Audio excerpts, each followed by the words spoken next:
এই নিন ছবি তুলে দিয়েছি। কেমন হয়েছে ছবিগুলো? অনেকটাই ভালো। আচ্ছা, আপনিও আমার ছবি আমার ফোনে তুলে দিবেন? হ্যাঁ হ্যাঁ, কেন নয়।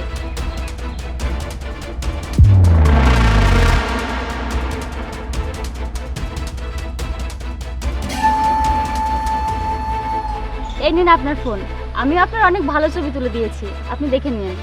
আচ্ছা, যাচ্ছি, বাই। বাই। চলো যাই। আগে ওই ছবিগুলো দেখি, ওই ছেলেকে দিয়ে যেগুলো তোলালে। বাড়িতে গিয়ে দেখাই ছবি, চলো। আরে না, আগে আমি দেখবো ছবিতে আমাকে কেমন দেখাচ্ছে।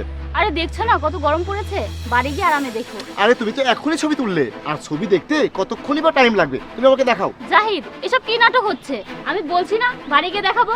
তোমার কি মনে হয় যে ছেলে দেখেছি আর তার সাথে চক্কর চালানো শুরু করেছি? দেখছো না কত গরম, বেশিক্ষণ বাইরে থাকলে অসুস্থ হয়ে পড়বো। বাসায় চলো।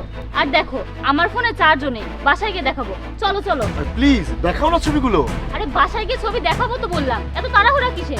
আর এমনিতেও দিনের আলোতে ভালো মতো ছবি দেখা যাবে না, বাসায় চলো।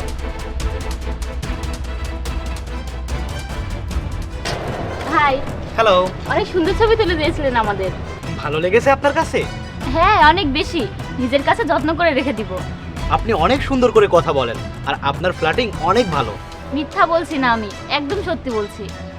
অপু, এখানে এসেছো তুমি? এটা তোমার অফিস? তুমি এখানে নষ্টামি করছো আর বলছো কাজ করে বেড়াচ্ছ? আরে কিছু না, আমি তো অফিসেই যাচ্ছিলাম। আরে সকালে তো উনি আমাদের ছবি তুলে দিয়েছিল, তাই ওনাকে শুধু থ্যাংক ইউ বলতে এসেছি। Thank you so much. হ্যাঁ, ওয়েলকাম। এখন আপনি যেতে পারেন। হ্যাঁ চলো। চুপ করো অপু, আমাকে না পাগল বানানোর কোনো দরকার নেই। আমি খুব ভালো করে জানি এখানে কি হচ্ছে। আমি নিজে কানে তোমার সব কথা শুনেছি। কি হচ্ছে মানে? কি বলতে চাচ্ছ তুমি? তোমার একবারও লজ্জা করেনি? আমাদের তো একটা বাচ্চা আছে, একবার তো আমাদের কথাটা ভেবে নিতে। আর তুমি তুমি যে ছবি তোলার অভিনয় করছিলে সেটা আমি আগে থেকেই জানি। তুমি আমাদের ছবি তোলো নাই, তুমি তো তোমার নিজের ছবি তুলছিলে। আর অপু কত চালাকির সাথে তোমাকে নাম্বার দিয়েছে। অপু, তুমি এখন ভাবছো তো এসব আমি কিভাবে জানলাম? যখন আমি রাস্তা দিয়ে যাচ্ছিলাম। অপু, এগুলো একটু ধরো তো, আমার হাতটা খুব ব্যথা করছে। হ্যাঁ হ্যাঁ, কেন নয়। চলো।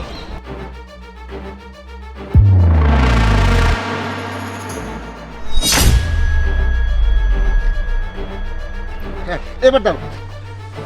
আস্তে আস্তে চলো। হ্যাঁ, চলো।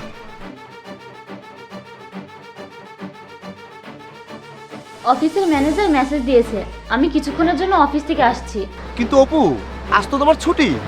হ্যাঁ ছুটি তো ছিলই, কিন্তু তুমি তো জানো কাজের কত চাপ আমার উপর। আমি কাজ শেষ করে আসছি, সাবধানে বাসায় যাও তুমি। আচ্ছা, তাড়াতাড়ি এসো। ভেতরে যাও। আর তোমার একটু লজ্জা করলো না একটা বিবাহিত মানুষের সংসার নষ্ট করতে? আরে আমাদের কথা তো একটু ভাবতে পারতে।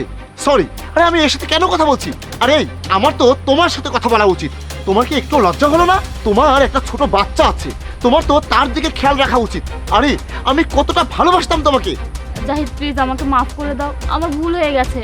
আসলে কিছুক্ষণের জন্য আমার মনটা বিগড়ে গিয়েছিল। তুমি তো জানো আমি তোমাকে কতটা ভালোবাসি। আর কসম করে বলছি, এই ছেলেটার সাথে আমি প্রথমবার দেখা করেছি, তার সাথে আমার কোনো সম্পর্ক নেই। হ্যাঁ ভাই, উনি একদম সত্য কথা বলছে। আমি আজকের আগে ওনাকে কখনোই চিনতাম না, আজকেই আমাদের প্রথম দেখা। আমি জানি আমি আপনাদের দুজনের মাঝে এসে অনেক বড় অপরাধ করে ফেলেছি, আমাকে মাফ করে দেন। আমি আজকের পর আর কখনো আপনার স্ত্রীর সঙ্গে কথা বলবো না। আপনারা আপনাদের নিজেদের ভিতর বোঝাপড়া করে নেন। আমি যাচ্ছি। অপু, আমরা একে অপরকে কতটা ভালোবাসতাম, আর তুমি তুমি এক পলকে সব ভালোবাসা ভরসা নষ্ট করে দিলে। আমি কখনোই ভাবতে পারিনি তুমি অন্য একটা ছেলের জন্য এভাবে আমাকে ঠকাবে। আর এখন যদি এই কথা আমার পরিবার ভুলক্রমেও জেনে যায়, তাহলে কি হবে? কি ভাববে ওরা? ওরা তো আমাকেই দোষারোপ করবে, বলবে তুই তো ভালোবেসে বিয়ে করেছিস, আমরা তো এই বিয়েতে রাজি ছিলাম না। আর আমি আমার ভুলটা ঠিক করে নিতে পারবো। এখন থেকে আমি আলাদা থাকবো, আমার সন্তানকেও আমি একাই লালন পালন করব। আমি তোমার সাথে আর থাকতে চাই না। জাহিদ আমার কথা শোনো প্লিজ।